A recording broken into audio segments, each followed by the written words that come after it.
안녕하세요, 직진입니다. 피해게임 6화 리뷰 시작하겠습니다. 지하층은 박재일내가 박지민을 보내려고 도원결의하는 장면을 보고 감탄을 합니다. 여자팀만 빼고 다 박지민의 탈락을 응원하는 상황인데요. 박지민과 허준영의 탑3 대화 장면을 보면 허준영은 서연, 지민, 준영 이렇게 가자고 하는데 자신의 생존에 부담스럽다면서 서연이를 버리고 와사비, 지민, 준영을 말하고 있는 것 같습니다. 박지민의 입장에서는 서연이 준영의 편이라고 생각할 수 있지만 송서연의 플레이는 끔찍하게도 중립을 지키고 있는지라 완전 허준영의 편이라고도 할 수 없습니다. 그 와중에도 서연을 버리고 가자고 말하는데 어떻게든 와사비를 껴서 탑3를 가서 자신이 투표로 떨어지거나 2대1로 불리한 구도가 형성되는 조금의 그림도 허용하지 않는 모습을 보여줍니다. 박지민의 입장에서는 당연한 전략이라고 생각되면서도 허준영이 받아들이기엔 좀 어려운 제안이지 않나 싶습니다. 와사비는 게임이 나오고 나서도 하나도 모르겠다는 말을 합니다. 사실 이번 6화의 경우는 와사비의 바닥을 그동안 간접적으로만 언급이 되다가 이번 화에서 제대로 보여줬다는 생각이 들 정도로 좀 안타까웠습니다. 어떠한 이미지도 챙겨가지 못한 것 같아 아쉽네요. 덱스를 우승시키자는 와사비의 말을 이해한 사람은 없을 겁니다. 와사비와 박지민의 대화에서 확 느껴지는 것은 와사비는 자신의 부족한 점을 남자 출연자들을 통해 의지하려 하는데 그 의지가 나쁘게 말하면 빨아먹는 겁니다. 근데 남자 출연자 2명을 얘기하는데 덱스와 허준영입니다. 양각인 거죠. 결국 이쪽의 분야 저쪽의 분야에서 아직 못 벗어났는데 그걸 박지민이 호되게 혼내줍니다. 우리가 우승하면 되지 왜 붙어서 우승을 시켜주냐 이거죠. 박지민이 와사비에게 극딜을 박습니다. 결국 투표권 한 장과 추가 투표권을 살 수 있는 돈 이외에는 플레이어로서 와사비는 메리트가 거의 없는 상황입니다. 박지민은 허준영이 송서연에 대한 얘기를 저쪽에 가서 다 얘기했다며 화난다고 했는데 애초에 탑3 제안을 거절했을 때부터 예고된 일이 아니었나 싶습니다. 송서연을 포섭하면 4대2 구도로 완벽해지는 상황에서 송서연을 포섭할 명분을 박지민이 제시한 거니까요.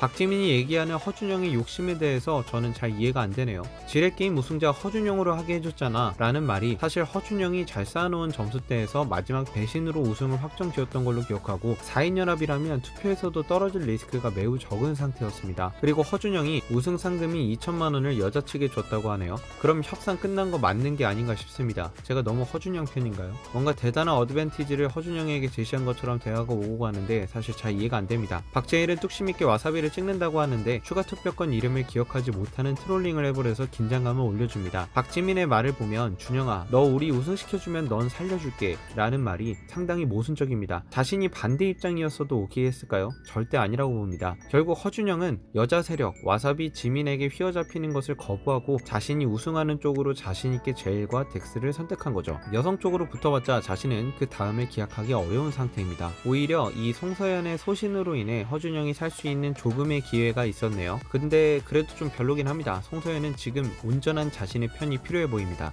그리고 이때 와사비 춤추는 거 방송 보면서 좀 킹받았습니다. 결국 덱스가 짠 판에 여성 출연자들이 걸려드므로 시청자들 입장에서는 통쾌한 복수극이 완성됐습니다. 지하층마저 퀸 와사비를 찍은 게 좀 귀엽네요. 다음은 5대5 대결이 펼쳐질 예정인데 과연 각자 복수극을 펼치며 사이가 안 좋아진 상층 5명의 플레이어들이 복수심으로 똘똘 뭉친 혼종 지하층에 맞서 완전한 한 팀이 되어 플레이를 하게 될지 궁금해지네요. 오늘 리뷰는 여기까지입니다. 시청해주셔서 감사드립니다.